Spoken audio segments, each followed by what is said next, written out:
청년 대국민 소통장 청국장 79회를 지금부터 시작합니다. 네, 달달형님 한 주 어떻게 보내셨어요? 네, 지난주 주말에 또 23일이었잖아요. 노무현 대통령님 서거 12주년 2주기가 돼서 그래서 오지 말라고 많이들 얘기하시고 그래서 저희도 코로나 때문에 방역에 조심조심 하면서 사람들이 좀 11시부터 12시까지 추모제였는데 사람들이 좀 많이 빠지고 난 시간에 조용히 찾아뵙고 왔습니다. 이후에 뭐 어떤 생각을 가졌는지 좀 이따가 알아보도록 하고, 오늘 게스트 어때요? 오늘 게스트가 너무 반가운 얼굴인데요. 근데 많은 분들이 또 알아보실지도 모르겠다는 생각 많이 들어요. 그래서 원래 진행자로서 또 활동을 해주시면서 굉장히 방송에도 또 최적화된 분이셔가지고 오늘도 아주 꿀 빨면서 방송하지 않을까. 알려먹겠다. 어떻게 보면 있습니다. 청국장이 지금 개편을 앞두고 마지막 게스트 아닌가요? 어떻게 보면. 맞습니다. 정말 뜻깊은 분이라 생각을 하는데 한번 직접 자기소개 한번 부탁드리겠습니다. 안녕하세요. 서울대학교병원 권역응급의료센터에서 내과 진료교수로 근무하고 있는 김현지입니다. 최근에 포기할 수 없는 아픔에 대하여라는 책을 쓴 저자이기도 하고요. 제가 20대 국회에서 윤일규 전 국회의원 비서관으로 근무했고 21대 국회의원 총선에 동대문 을 경선 후보로 출마했던 경험이 있습니다. 김현지입니다. 두 분 만나뵙게 돼서 반갑습니다. 예전에 그 총선 때 의사소통 TV라고 아마 기억하시는 분들 계실 텐데, 그때는 이제 MC셨고 네. 그리고 제가 게스트로 나갔었던 기억이 있습니다. 그때 정은혜 전 의원님하고 그 김웅 교수님이었나요? 네, 주웅 교수님. 그때 찾아보시면 영상에 황희도 씨께서 구독, 좋아요를 아주 귀여운 척하면서 한 그 영상을 찾아보실 수 있습니다. 네. 아니 그때 되게 노련한 진행, 그리고 또 되게 소신 발언, 되게 막 이렇게 와닿았었는데 그동안 어떻게 지내셨어요? 지금 최근에 책도 또 쓰시고. 일단 총선 끝나고 나서 그때 대구에 코로나 대유행이 있었거든요. 그래서 경선 끝나자마자는 대구 내려가서 한 2주 정도 봉사활동을 했고요. 돌아와서는 충분히 쉰 다음에 서울대학교병원에 진료교수로 복귀를 했습니다. 책은 사실 선거 전에 이미 써놨고 계약을 서울대병원 가면서 하게 됐고요. 수정에만 한 반년 정도 걸렸고 4월 16일에 출판하게 되었습니다. 와. 네. 좋습니다. 그러면 자세한 질문은 이제 본격적으로 한번 시작해 보도록 하겠습니다. 진짜 어떻게 보면은 뭐 비서관으로도 일하시고 이번에 또 작가도 하시고 또 진료 교수도 하시고 뭐 하시는 일이 정말 많으신데 이게 다 소화가 가능하세요? 저 말씀 안 드렸는데 최근까지 서울시 의사회 정책이사로 일도 했고요. 그리고 더불어민주당에서 보건의료 특별위원회 부위원장을 맡고 있습니다. 이분 아무래도 그 헤르비온느 시간 되돌리는 시계 갖고 계신 거 아닌가 의심해 봅니다. 어떻게 그걸 다 소화하는지 모르겠네요. 기본적으로 일을 제가 좋아해요. 네, 그래서 워커홀릭이라 일을 많이 하면 많이 할수록 삶의 의미를 찾는 스타일? 좋게 표현하면 이런 거고 나쁘게 표현하면 지 팔자 지가 꼬는 스타일. 네, 일을 벌리는. 네, 일을 벌리는 스타일. 또 그런 분들 덕분에 우리 사회가 한층 더 또 좋아지는 게 있다고 생각하고 저는 응원합니다. 감사합니다. 이런 분들이 더 안으로 들어가셔야 또 제가 밖에서 좀 편하게. 근데 좀 많이 도와주시고요. 진짜 많이 도와주셨어요. 네. 의사소통 TV 끝나고 같이 술도 많이 먹고. 네. 맞아요. 그때 진하게 마셨죠. 저가 어떤 생각을 했냐면 전혀 이렇게 막 기죽지 않고 당당하게 이렇게 소신 발언하시는 거 보면서 이런 분들이 안에 들어가시면 되게 또 큰 힘이 되겠다. 또 청년 정치인이 실제로 많아져야 된다 생각도 하고, 어쨌든 뭐 여러 가지 평가가 있긴 하지만 이준석 전 최고가 지금 국민의힘에서 돌풍을 일으키고 있는 걸 봤을 때 민주당에선 어찌됐든 그 개인에 대한 평가랑 별개로 하더라도 전체적으로 청년 정치인에 대한 관심과 목소리가 높아지는 건 전 되게 중요한 포인트라 생각을 하고, 그런 점에서 오늘 방송도 되게 기대된다. 특히 뭐 아까 대구 봉사활동도 그냥 대구 봉사활동 다녀왔어요가 아니라 그 현장은 엄청나게 치열했을 거고, 특히 지금은 많은 사람들이 좀 무디어하는 것 같긴 하지만 그때 떠올리면 보면 사실 지금도 마찬가지지만 엄청 그 치열하고 되게 그 긴장도 많이 됐을 거고 또 막 못다한 얘기도 많으실 것 같아서 그런 얘기를 한번 해주시면 좋을 것 같아요. 그 대구에 가게 된 과정 좀 개인적으로 궁금합니다. 원래 대구에 대유행 발생했을 때 바로 가고 싶었어요. 그때 제 동료들, 제 선후배들이 자발적으로 신청해서 갔거든요. 근데 저는 공교롭게 딱 경선이랑 겹치면서 못 가게 되니까 오히려 마음에 빚이 있었어요. 나도 저길 가야 되는데. 그러니까 뉴스를 보면서 굉장히 미안하고 안쓰러운 마음이 있었거든요.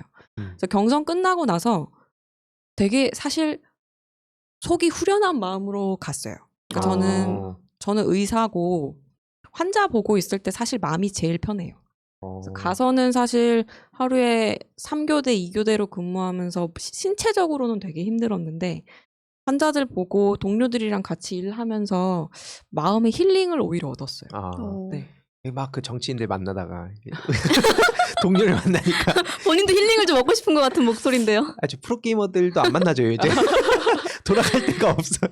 근데 네, 저는 왜냐면 처음에 희도 씨께서 이제 청년분들을 위하는 목소리가 많아진다 하셨는데 저는 개인적으로는 이렇게 모든 걸 나이로 나눠서 보는 그런 세대론적인 관점에는 좀 반대를 하는 스타일이고 나이대가 같다고 하더라도 거기 한 카테고리 안에 묶이는 사람들이 너무나 다양한 거예요. 요즘엔 특히 더 양극화가 심해짐으로 인해서. 근데 저는 이 책을 읽고 나서 이분이 청년이기 때문에 청년의 목소리를 잘 대변하는 분이 아니라 정말 뭔가 이게 마음이 따뜻한 분이라는 거를 저는 되게 많이 느꼈거든요. 그래서 이런 분들이 정치를 정말 해야 된다. 그리고 자기의 삶 속에서 정말 그런 분들을 계속 봐오신 분이거든요. 그래서 이거를 저런 분이 저런 의도로 정책을 다 얘기를 하시면 되게 좋을 것 같다. 본인께서도 근데 뭐 그런 이유들로 해서 또 정치에 관심을 가지게 되신 건가요? 아니면? 네, 맞아요. 제가 서울대학교병원에서 내과 전공의로 수련을 받을 때 저희가 서울시립 보라매병원에 파견을 나가거든요. 대표적인 공공병원이에요. 네. 그곳에 이제 유난히 가난하고 유난히 외롭고 유난히 교육 수준이 낮은 환자들이 많이 오는 곳인데 거기서 보면 충분히 나을 수 있는데도 돈이 없다는 이유로 아니면 먹고 살기 바쁘다는 이유로 검사랑 치료를 거부하고 집으로 가시는 분들이 있더라고요. 그런 환자들을 보면서 참 마음이 많이 아팠어요.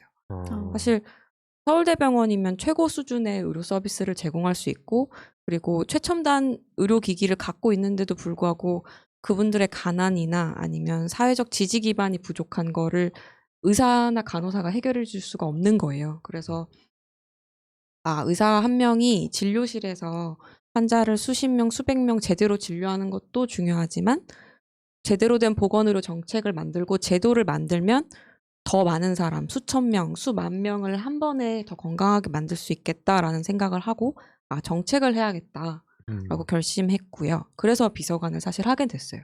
그러니까 제가 처음에 비서관 들어갈 때만 해도 농담처럼 나는 빼찐 죽어도 안 단다. 나 그거 너무 싫다라고 했는데 가보니까 정책이 결국 사람이 하는 일이고 정책을 하기 위해서 정치가 반드시 들어가야 하더라고요. 그래서 더 제대로 정책을 하고 싶다라는 마음에 정치도 도전했었죠. 물론 시원하게 떨어졌습니다. 네. 그래서 저는 처음에는 궁금했어요. 왜냐하면 보통 이렇게 정치랑 또 본인이 하고 있는 생업이랑은 되게 다른데 불구하고 이렇게 생업이 또 심지어 그렇게 의사라는 직업과 또 정치라는 영역을 이렇게 동시에 할 수 있다는 게 근데 어떤 거에서 먼저 관심을 가지셨을까 궁금을 했는데 이런 사례로 인해서 관심이 생기셨다고. 네, 저는 사실 의사가 아니면 정책이나 정치에 크게 관심이 없었을 것 같아요. 그래서 저 같은 청년들이 많아졌으면 좋겠어요. 근데 저도 왜냐면 의사이신 분을 좀 아는 분도 계시고 이렇게 하는데 그 의대생들이라는 말이 있을 정도로 이게 의사 하시는 분들 중에서 좀 그런 분들이 이렇게 현지 작가님처럼 그러신 분보다는 오히려 다른 쪽이 더 많지 않나요? 모든 집단이 다 좀 극단적인 좌측과 우측이 있다고 저는 생각을 하는데 작년 파업 때는 유난히 이제 우측에 있는 의견들이 도드라졌던 것 같아요. 근데 그렇다고 해서 의료계는 전반적으로 우파다 아니면 막 극우 일배다 이렇게 보시는 건 조금 오해인 것 같고요. 오히려 제가 이번에 새날에 출연한다라고 했을 때 아니면 제가 정치에 도전했을 때 응원해 주시고 지지해 주시는 의사 동료들이 정말 많았어요. 네. 민주당인 거 알고요? 그럼요. 지금도 민주당을 지지하는 수많은 의료계 회원들이 있습니다. 네. 김한규 변호사가 정치한다고 했더니 당연히 국힘당에서 나가는 줄 알고 주변 분들이 생각하셨다고 하길래. 그러니까 이게 어떻게 보면은 좀 그 온라인에서 이렇게 그때 당시엔 특히나 좀 그러니까 언론에서도 그렇고 그런 걸 많이 부각을 해서 맞아요. 좀 그런 부분이 있었던 것 같고 거기에 이제 당연히 또 이제 지지자분들 입장에서는 분노할 수 있다고 생각하는데 이런 오해들 같은 것도 이렇게 계속 있다가 풀어갈 수 있는 점이 있다면 좀 그런 과정들도 많이 말씀해 주시면 좋을 것 같은데 비서관으로 아까 일을 하시면 그 의사로서의 어떤 뭐 사명감, 어떤 퍼블릭 마인드와 또 비서관을 할 때 또 약간 달라질 수가 있잖아요. 뭐 시야나 혹은 뭐 관심사나 이런 게 좀 어떠셨어요? 비서관 경험하시면서? 제가 비서관 경험하면서 가장 크게 얻었다고 생각하는 거는 세상을 바라보는 눈인 것 같아요. 오. 네. 사실 병원에 있을 때는 환자, 보호자, 보건 의료인들을 주로 겪어서 제가 보는 시야가 굉장히 좁았거든요. 그런데 국회에 오면서 이제 국회의원, 국회의원 보좌진, 그리고 저희 의원실에 찾아오는 수많은 분들, 다양한 직종, 다양한 연령을 만나면서 아, 세상에 이런 일을 하시는 분들도 있구나. 내가 되게 우물한 개구리 같이 살았구나라는 생각을 많이 하게 됐어요. 네. 윤일기 의원님 연락하세요? 아, 그럼요. 얼마 전에 제가 찾아뵈서 책도 드리고 왔어요. 표정은 보셨어요? 그게 중요한. 아, 저랑 사진 찍으셨는데 되게 반가워해 주셨거든요. 아, 근데 사진은 되게 근엄하게 찍으셨어요. 아. 네. 한번 웃지도 않으시고. 네. 워낙 되게 근엄 진지한 훌륭한 어른이셔가지고. 아. 네. 좀 그러니까 진짜 국회의원 중에서도 보면 되게 좋은 분 옆에 있다 보면 그런 영향도 많이 받게 되는 것 같아요. 그러다 보면 뭔가 이분의 뜻을 그러니까 어쩔 수 없이 이제 아까 말씀하셨듯이 사람이 하는 거기 때문에 그분이 못다한 일들 막 다 할 수는 없다 보니까 못다한 일들을 좀 이어받아서 하고 싶다라는 생각도 많이 하셨을 것 같고 그런 점에서 아마 직접 또 총선에 출마까지 하시게 된 게 아닌가 생각을 하는데 뭐 이번에 뭐 책 얘기도 있고 막 다양한 얘기가 있다 보니까 좀 이렇게 자유롭게 한번 해볼게요. 뭐 책을 처음에 그러니까 이런 일정들을 소화하다 보면 책을 쓰는 게 또 쉽진 않잖아요. 근데 언제 어떻게 하다가 또 책을 그렇게 쓰시게 됐는지. 아, 제가 일기를 쓰는 버릇이 있어요. 일기. 네, 그래서 20살 때부터 일기를 썼거든요.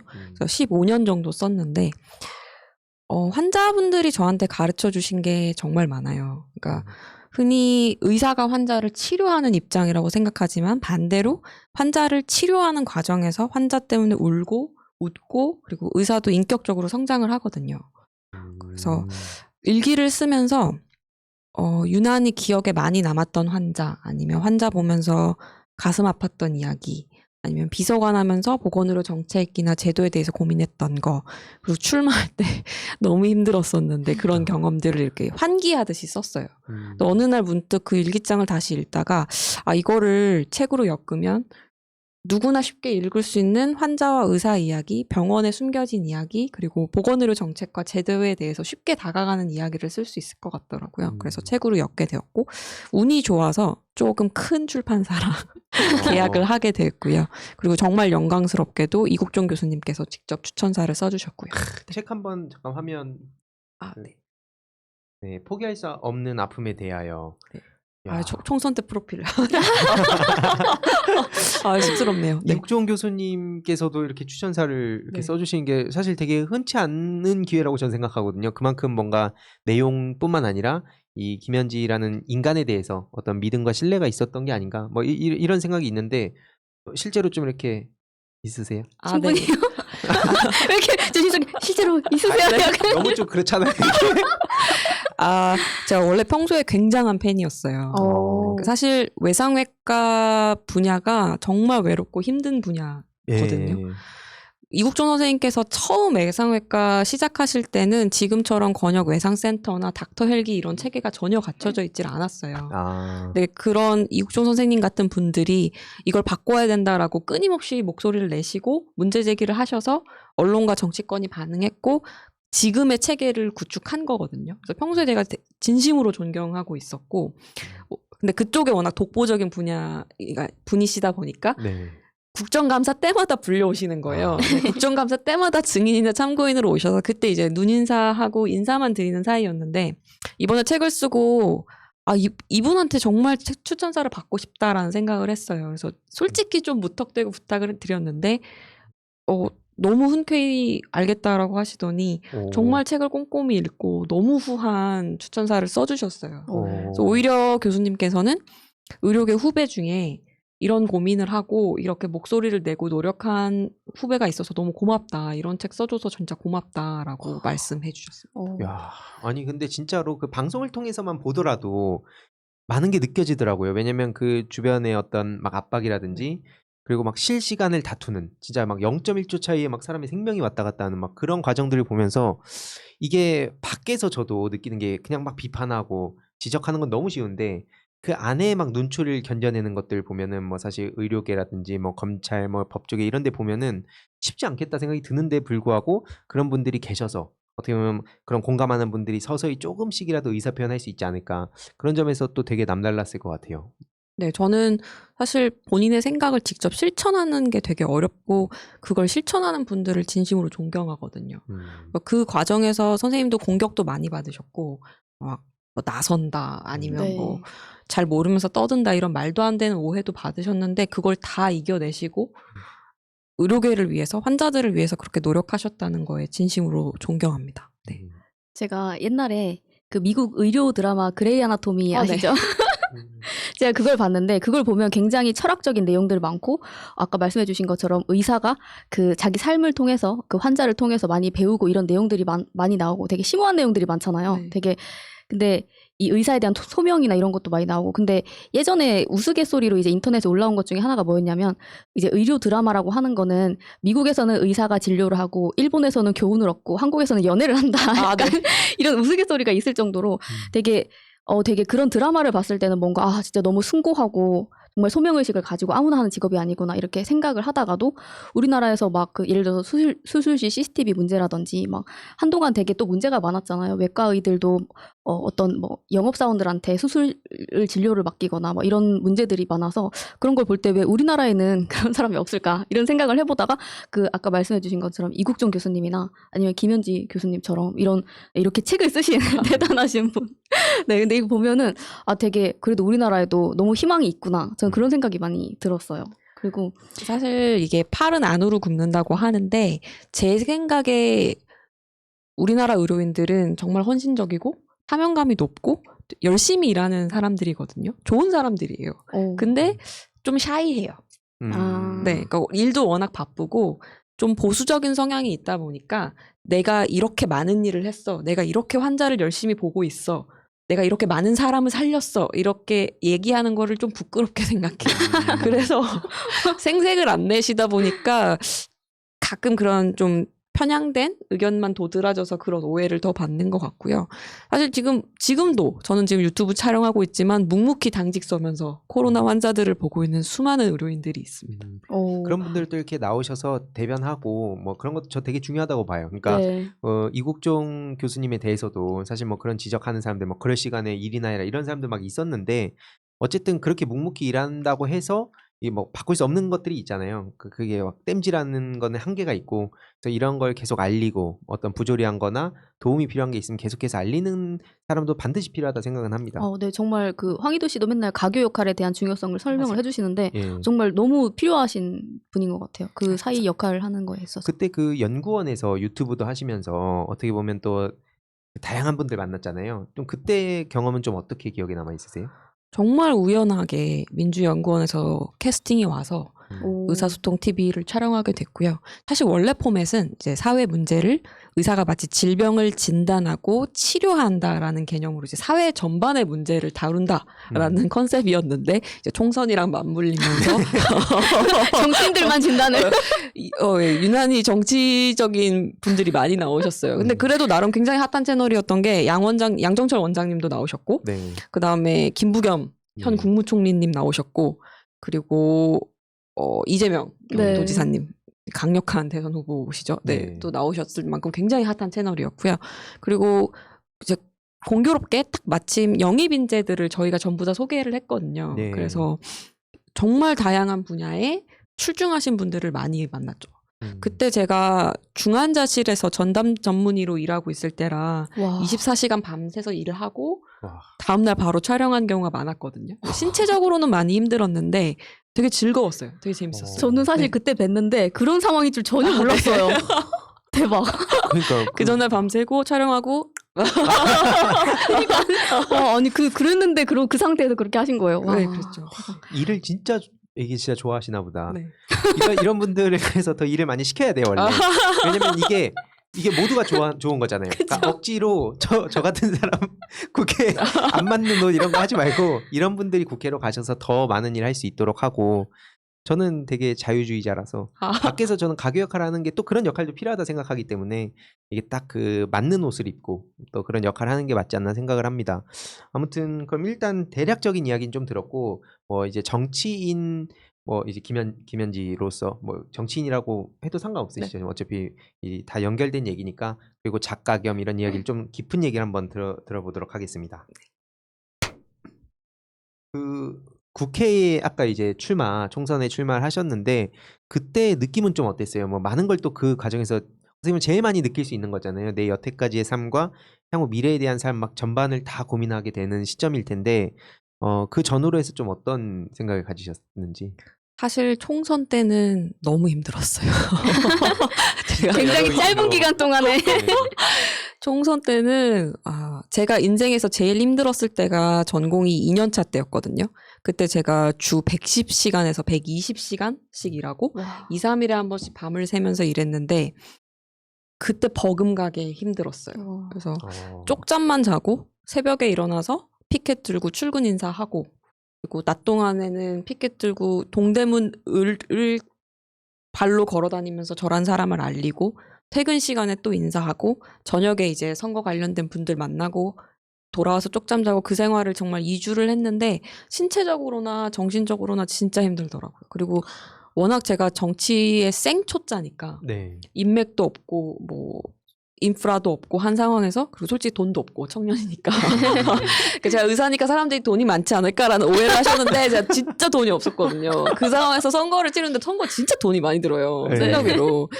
그래서 돈도 없는 상황에서 아빠랑 둘이 아빠가 제 매니저 역할을 해주셨거든요. 그래서 그렇고 선거를 치렀는데 진짜 멘탈이 너덜너덜해졌어요. 근데 또 돌이켜보면 그 2주 동안에 멘탈이 굉장히 세지기도 했어요. 제가 원래 창오지 멘탈이어가지고 바람 불면 구멍 뚫리는 창오지 멘탈이어서 친구들이 엄청 걱정했거든요. 야, 너 같은 애가 무슨 국회의원이야 막 이랬었는데 그 선거 치르면서 유리 멘탈 정도는 된 것 같고 그리고 정말 많은 분을 만났고 굉장히 많은 관심과 사랑을 받았거든요. 선거 치를 때 제가 만으로 33밖에 안 됐었는데 그 정도 어린 나이에 그런 값진 인연을 만나고 경험을 할 수 있는 건 정말 천운이었던 것 같아요. 저는 되게 감사하게 생각하고 있습니다. 네. 근데 말씀을 겸손하게 하셔서 유리 멘탈, 창오지 멘탈 이렇게 하시는데 보통 창오지 멘탈로 그렇게 의사가 될 정도로 열심히 할 수가 없을 것 같고요. 본인은 유리라고 하시지만 이게 강화유리가 아닌가. 강화유리 정도면 감사합니다. 네. 방탄유리. 방탄유리 한 발 남았다 하는 거. 방탄유리 되려면 조금만 더 열심히. 네. 그래요. 그러면은 지금 아까 뭐 당에서도 계속 활동을 좀 하신다고 하셨는데 어쨌든 그러면 향후에는 어떤 쪽으로 좀 생각을 하고 계세요? 뭐 지금 작가, 뭐 교수, 뭐 의사, 또 정치인 막 되게 다양한 일을 하고 계신데 뭐 이거 가장 베스트는 이제 그걸 다 종합적으로 이끌어내서 여러 가지 고민을 뭐 정책이나 법으로 이걸 만들어내는 뭐 그런 일이면 또 정치인이 가장 적합하지 않을까 생각도 들고 좀 어떤 계획을 갖고 계신지. 단기적으로는 환자 열심히 보고 책을 많이 팔자라는 계획이고요. 제일 중요하죠. 책을 많이 팝시다. 책을 많이 팔자라는 게 책 제일 한 번만 중요해요. 더 네. 띄워주시겠습니까? 포기할 수 없는 아픔에 포기할 수 대하여. 없는 네. 아픔에 네. 대하여. 네. 책을 많이 파는 게 제일 중요하고 장기적으로는 사실 저는 더 건강한 사회를 만들고 싶어요. 그래서 말씀하신 대로 정책을 다시 하러 갈 거고 네. 정책을 할 때 정치도 하고 싶다는 욕심이 있습니다. 지금 당장 짠 하고 공개할 만한 계획이 수립되어 있지는 않지만 언젠가는 다시 정책하러 정치하러 갈 겁니다. 그때 제가 정치인으로 인사드릴 수 있는 기회가 있으면 좋겠네요. 그때 꼭 한번 모셔서 인터뷰 해보고 아이, 싶습니다. 감사합니다. 그 책에 그 쓰실 때 그 가장 기억에 남는 뭐 하나 뭐 에피소드 같은 거 있나요? 청국장 나오니까 생각나는 에피소드는 사실 우리가 살리지 못한 생명들이란 챕터가 있거든요. 그 챕터가 이제 구이역 김모군 사고랑 그리고 고 김용균 사고에 대한 이야기예요. 그러니까 네. 흔히 아마 제가 그 챕터가 가장 기억에 남는다라고 말씀드리면 좀 의아해하실 것 같아요. 왜 의사가 뭐 그런 산업사고에 관심을 가질까라고 생각할 수 있는데 우리가 하루에 3분의 1을 노동을 하는데 쓰잖아요. 그래서 사람은 노동 환경에서 가장 많이 다치고 가장 많이 아프게 되거든요. 그러니까 보건의료는 환자를 치료하는 곳에서부터 시작하는 게 아니라 환자가 아프기 전부터 건강을 지키는 거에서부터 시작을 하는 거고 그런 맥락에서 저는 산업보건이나 산업환경에도 참 관심이 많아요. 의사로서. 사람을 더 건강하게 해야 하니까. 그런 맥락에서 보건의료 영역에 이제 산업의학이라는 영역도 있고요. 최근에는 정말 비슷한 사고로 이선호군 예. 사건도 있었거든요. 제가 기사 보면서 정말 많이 울었어요. 네. 저는 구의역 김모군 사건 그리고 김윤균 사건 보면서 너무 화가 났던 게 저랑 동료들이 병원에서 한 명 살리기가 이렇게 힘들고 그렇게 고생을 하는데 사회가 만약에 하나의 인격체라면 네. 어떻게 이렇게 꽃다운 청춘을 쉽게 죽게 만들 수 있을까 이게 너무 화가 났어요. 그리고 고 김용균 사고 때문에 30년 만에 산업안전보건법이 개정이 되면서 이제 좀 달라졌겠지, 이제 좀 나아졌겠지라고 생각했지만 이선호 씨도 안전모도 없이 안전교육도 못 받고 관리자도 없는 상황에서 익숙하지도 않은 업무를 하다가 그런 비극적인 사고를 당했잖아요. 그 사고들이 너무 닮아있고 아직도 안 바뀌었다는 거에 굉장히 분노했고 우리가 아직도 할 게 많구나라는 걸 새삼 느꼈어요. 그래서 그 챕터가 가장 기억에 남습니다. 네, 정말 저도 아까 그렇게 마음이 무거워지는 아픈 얘기를 해주셔서 너무 공감이 되는데, 근데 저는 이런 사건을 볼 수 있는 눈을 가지신 분이라는 생각이 많이 들었어요. 왜냐면은 일반적으로 사람들이 시간이 24시간이니까 누구에게나 공평하다라고 얘기를 하는데, 근데 지금은 그렇지가 않잖아요. 왜냐면은 엄청 돈이 많아서 점심을 일본 가서 먹고 다시 돌아와서 한국에 와서 생활하고 아니면 뭐 유럽까지도 그냥 편하게 갔다 오고 뭐 비즈니스석을 타냐 이런 것도 다 사실은 돈이 있는 사람의 24시간과 돈이 없는 사람의 24시간은 너무나도 다른 거란 말이죠.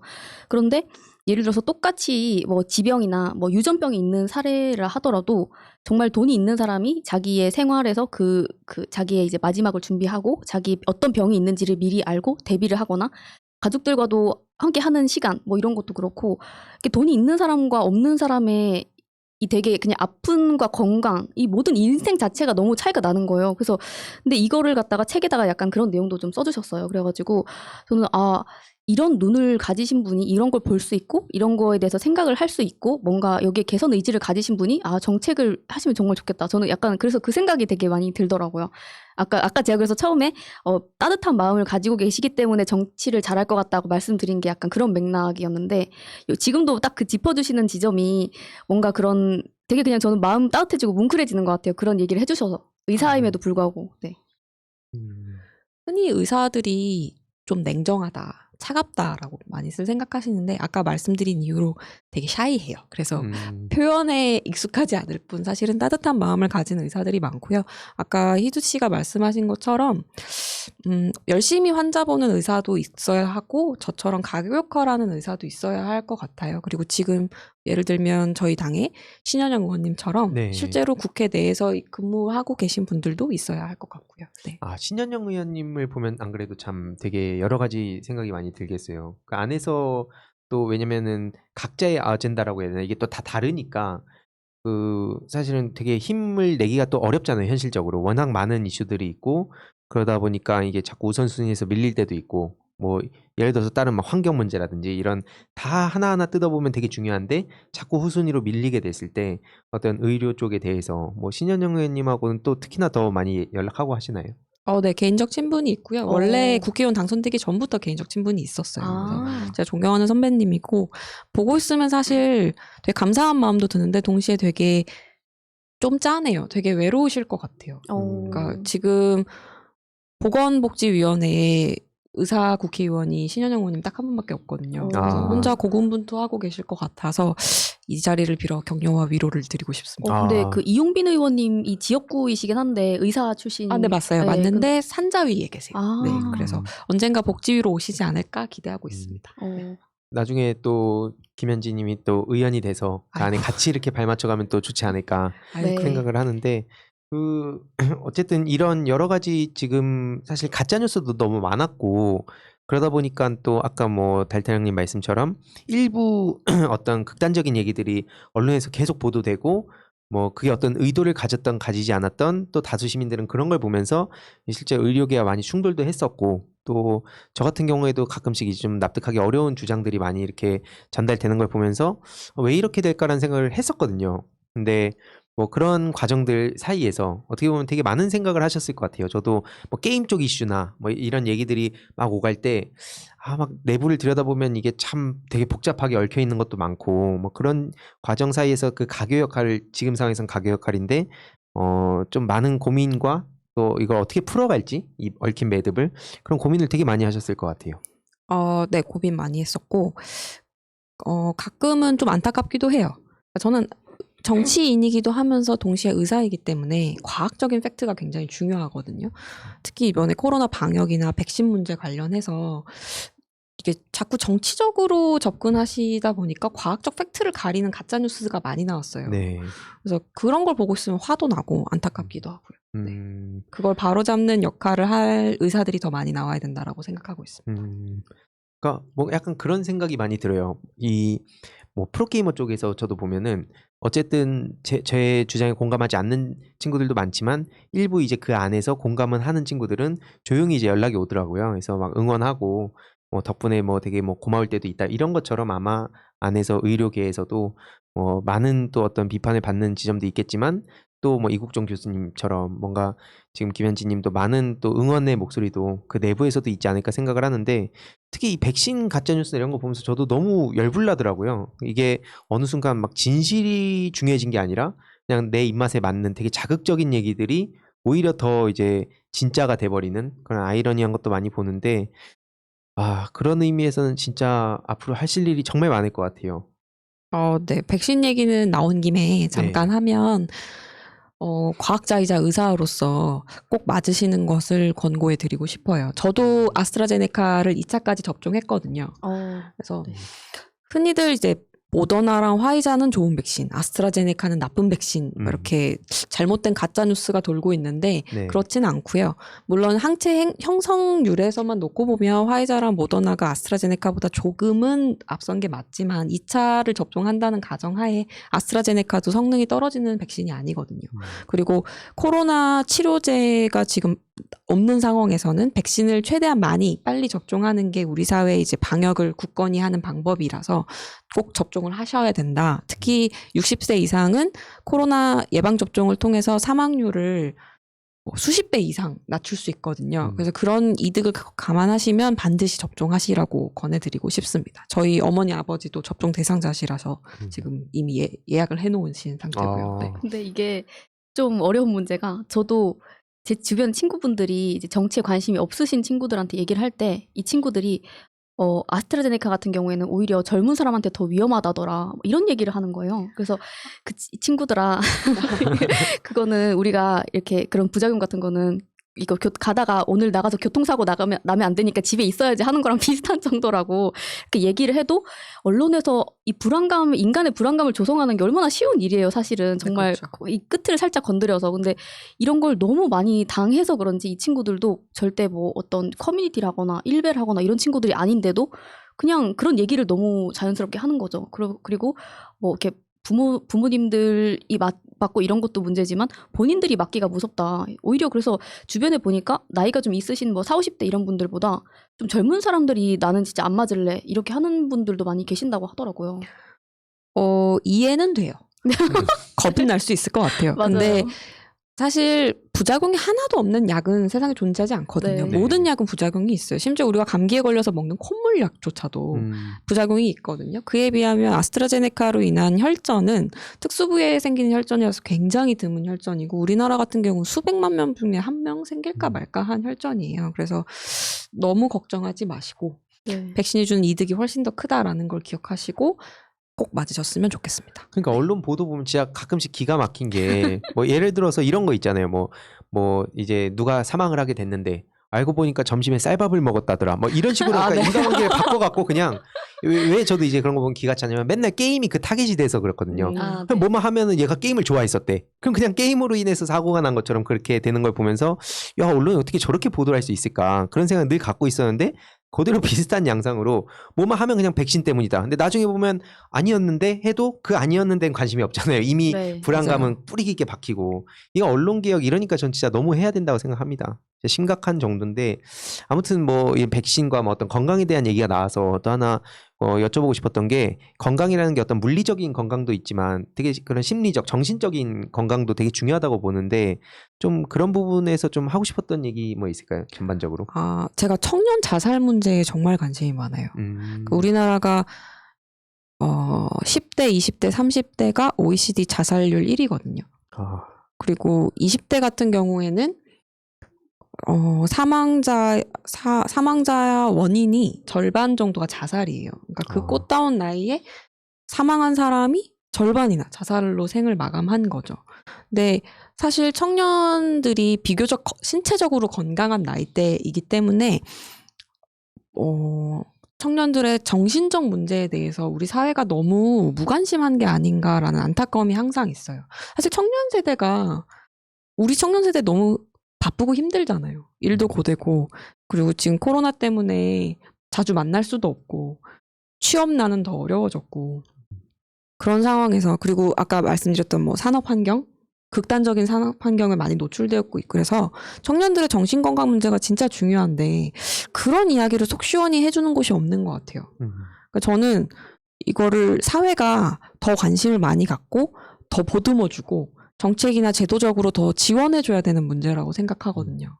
특히 의사로서 청년 자살 문제, 청년 정신건강 문제에 정말 관심이 많아요. 의사소통 TV 시즌 2를 네.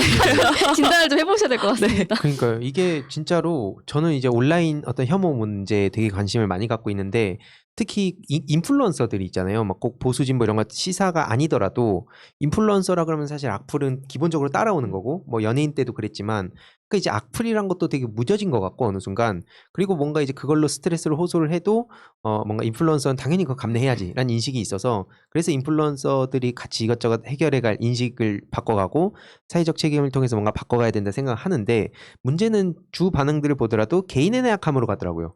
야 나도 힘들었어 누구 힘든 적 없어 하면서 본인의 사례를 갖다가 이제 남들한테 강요를 하고 막 덮어 씌우고 그러니까 이 사람은 더 벼랑 끝으로 몰려가고 가끔 진짜 충격적인 건 인터넷에서 뭐 이제 몇몇 BJ들이 이 뭐 크리에이터들이 나 너무 힘들다 나 이제 막 극단적인 선택할 것 같다 하면 어차피 못하고 관심 받으려고 저러는 거다 하면서 더 공격하고 실제로 갑자기 그래서 막 뛰어내린 경우도 있는데 그러고 나면 악플러들은 사라지잖아요. 다음 타겟 찾아가고 나는 죄가 없고 그러니까 이런 문제들에 대해서 저도 되게 비슷한 고민을 하고 있는데 그런 부분에 있어서 그 개인의 나약함으로 볼 게 아니라 이게 뭐 내가 예를 들어서 100을 갖고 있다고 해도 상대방이 10을 갖고 있는 게 비정상이 아니니까 어떤 수치로 봤을 때 그걸 남한테 함부로 얘기 안 했으면 좋겠다 일단 기본적으로 그런 생각 진짜 많이 들었습니다.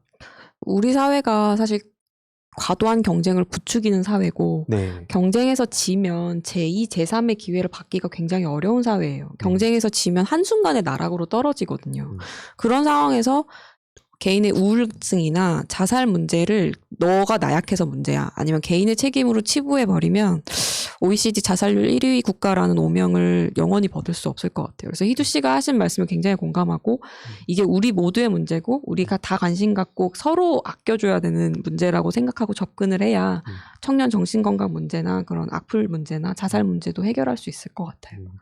아까 경쟁 말씀하니까 진짜 저도 늘 초중고 강연 가면 꼭 하는 얘기가 이 성적으로 너무 스스로를 이렇게 막 벼랑 끝으로 몰아가지 말았으면 좋겠다. 그러니까 공부를 잘하고 좋아하는 사람이 있을 수 있고 저처럼 게임 아니면 예체능 다 이게 다른 건데 그 자체를 스스로 이렇게 인정을 해야 되고 더 나아가서 이제 사회 자체가 그런 인식을 가져야 되는데 좀 가끔 보면은 이제 몇몇 사람들이 과도한 그런 능력주의를 너무 강조를 하다 보니까 거기에 해당되지 못하는 사람들은 루저고 또 어떻게 보면은 많은 돈을 버는 거 그러니까 개인의 능력에 따라 많은 돈을 버는 건 당연한 거고 그렇지 못한 사람들은 전부 다 능력 없어서 그런 거니까 니네들이 루저야 그리고 그건 당연한 거야 라는 얘기들이 과연 합당한가 최근에 그 공정하다는 착각 그 책을 보면서도 그런 생각이 많이 들었는데 결국에는 그러니까 뭔가 개인으로 책임을 자꾸 몰아가고 그러다 보면 과도한 경쟁으로 인해서 너무 사회가 각박해져 가는 거 아닌가? 그러면 결국에는 그 끝에는 결국엔 돈 있고 막 부모 좋은 분 만나고 막 빽 있고 이런 사람들만 더 잘 나가게 되고 이 양극화 문제가 절대 해결이 안 될 것 같다는 생각이 드는데 그런 점에서 아마 앞으로 같이 또 고민하고 해결해야 할 문제들이 되게 많을 것 같아요. 뭐 당 차원에서도 그렇고 또 우리 청년들끼리 또 밖에서도 그렇고 달타령님은 좀 어떻게 보세요?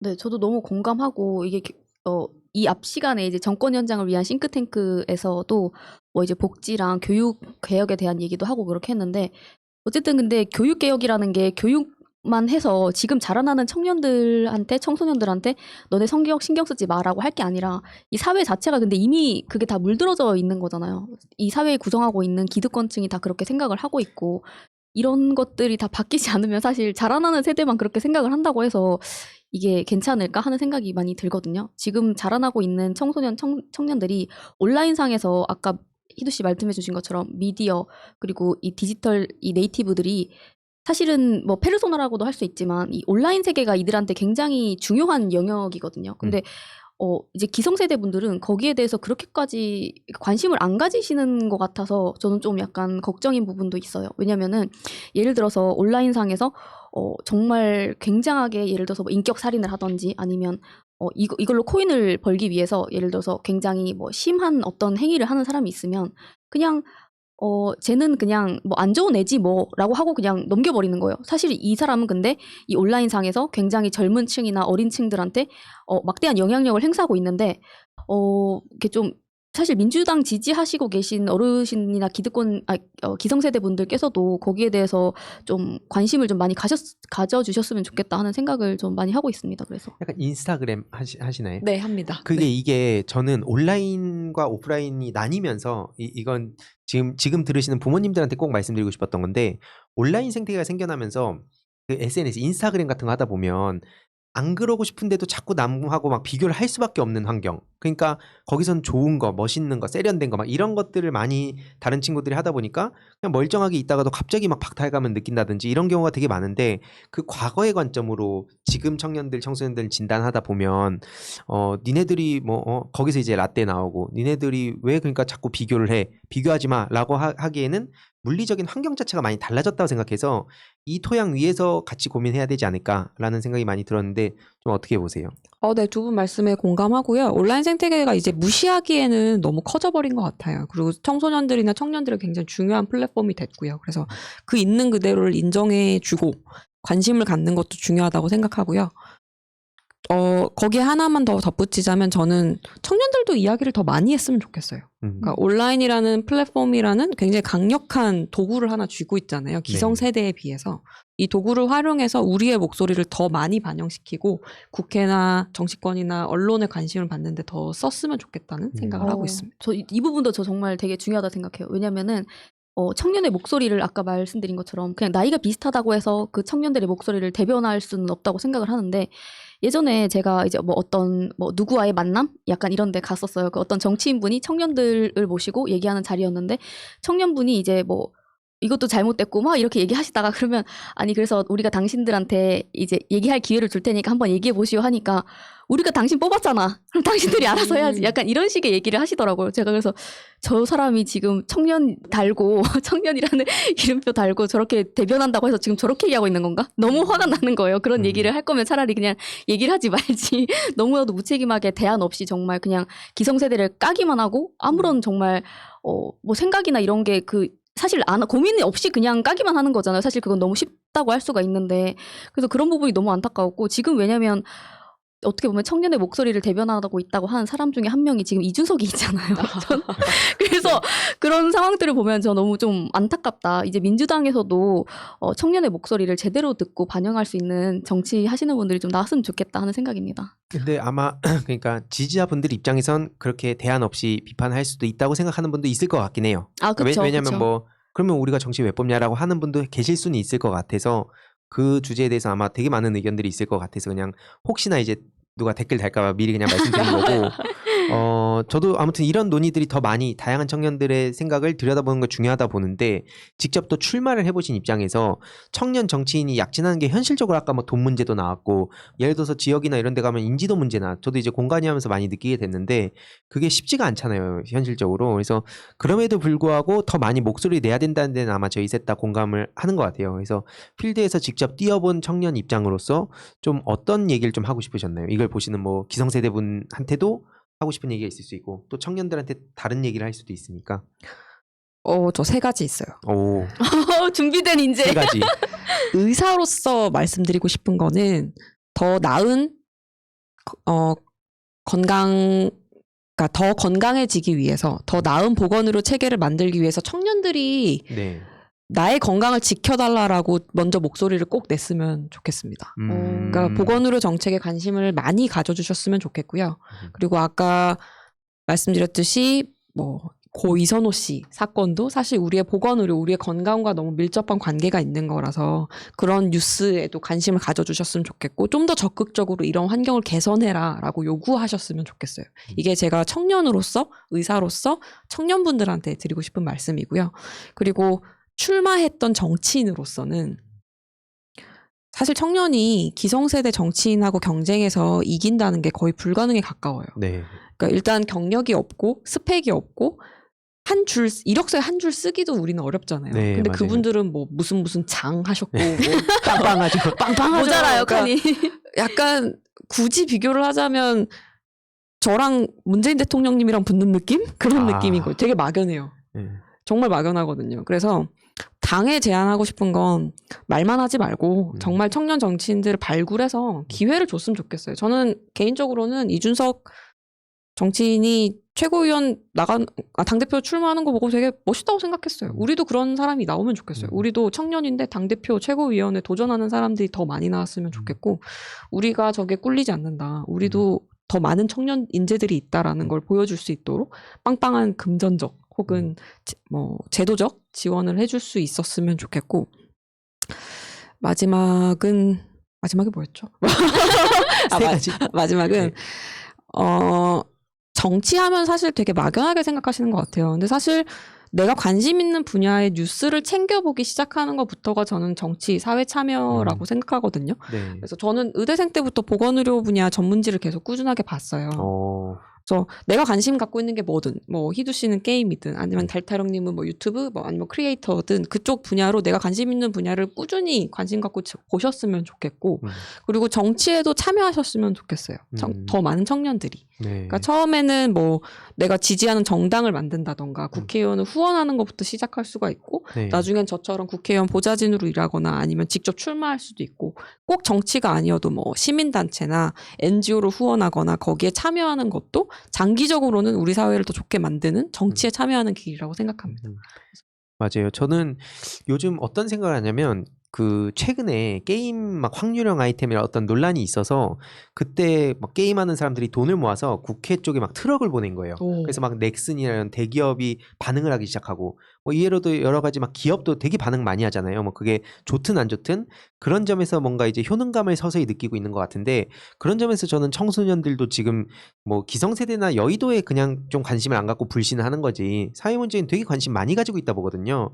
그러니까 과거의 관점으로 막 어린애들은 가서 공부나 해야지 뭐 이런 관점으로 볼 게 아니라 더 많은 청소년한테 폭을 넓히고 이들한테도 진짜 소통의 장으로 불러서 더 많이 얘기도 듣고 일부는 권한도 주고 그럴 필요가 있다 생각하는데 그런 생각이 들어요. 뭔가 그 게임으로 보면 이미 상대는 막 풀템에 막 현질해서 다 무장하고 있고 나는 그냥 맨몸인 거야. 그러면 아무리 기를 써도 이길 수가 없는 거잖아요. 아마 그런 느낌에서 직접 부딪히면서 많은 걸 느끼셨을 것 같은데 당에서도 그렇고 또 이걸 들으시는 구독자분들도 뭔가 내 지역에 청년이 왔을 때 얘 누구야? 어린 놈이 막 이렇게 볼 게 아니라 좀 따뜻하게 좀 격려 한마디 해주는 게 되게 또 큰 힘이 되지 않나요?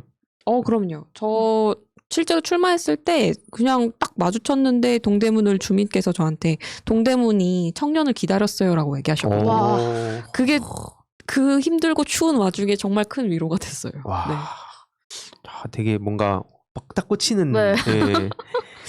근데 아무튼 오늘 뭐 방송도 되게 시간이 좀 빨리 갔는데. 근데 저 하나만 근데 네네. 아까 첫 번째로 얘기하셨던 게 청년분들이 건강과 보건 이런데 목소리 내라고 하셨잖아요. 어떤 경로가 있나요? 아니면은 여론을 형성하는 거든지 어떤 개인적인 욕심으로는 보건의료 영역 이슈에 관심을 갖고 지켜봐 주셨으면 좋겠고 그리고 뭐 국민청원이라던가 아니면 시위라던가 아니면 NGO 시민단체 활동 등을 통해서 더 나은 보건의료 정책을 만들어라 라고 정치권에 계속 문제 제기를 하셨으면 좋겠고요.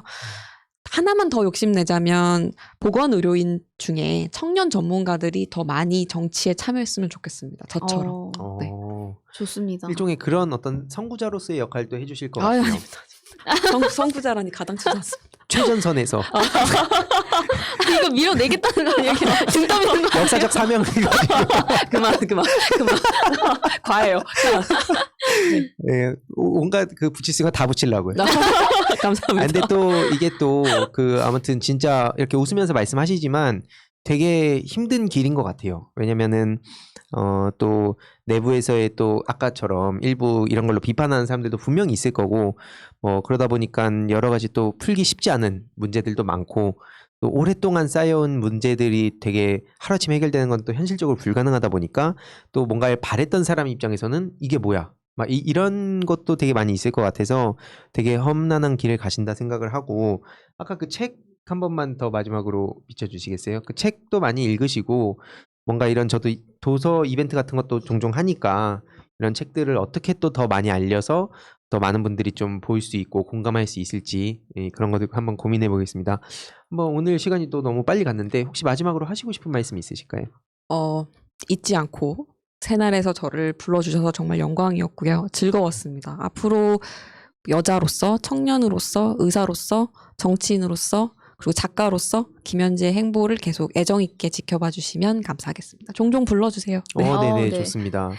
어떻게 보면 오늘 저희가 이 개편하기 전에 이 마지막 게스트 분이셨는데 추후에 이제 개편을 다음 주부터 해서 어떤 이슈를 다룰 때 보건 이야기도 종종 이렇게 꼭 알려야 될 거 있으면 연락도 주시고 또 정말 중요한 이슈 있을 땐 또 직접 모셔가지고 모시고. 네. 얘기를 계속 한번 들어봤으면 좋겠습니다. 너무 아무튼 좋습니다. 김현지 님의 행복 굉장히 기대를 하고 저희는 또 다음 주에 또 새로운 모습으로 찾아뵙도록 하겠습니다. 시청해 주셔서 감사드립니다. 고맙습니다. 수고하셨습니다. 바이러스에게는 마스크가 없다. 어서 가자 바이러스보다 먼저. 그러니 내일보다 먼저 가자. 우리들의 희망을 형제이게 하자. 설령 그것이 내일이라 해도 현재로 저들을 물리치자. 바이러스에게는 마스크가 없다. 어서 가자 바이러스보다 먼저. 바이러스에게는 마스크가 없다. 어서 가자 바이러스보다 먼저.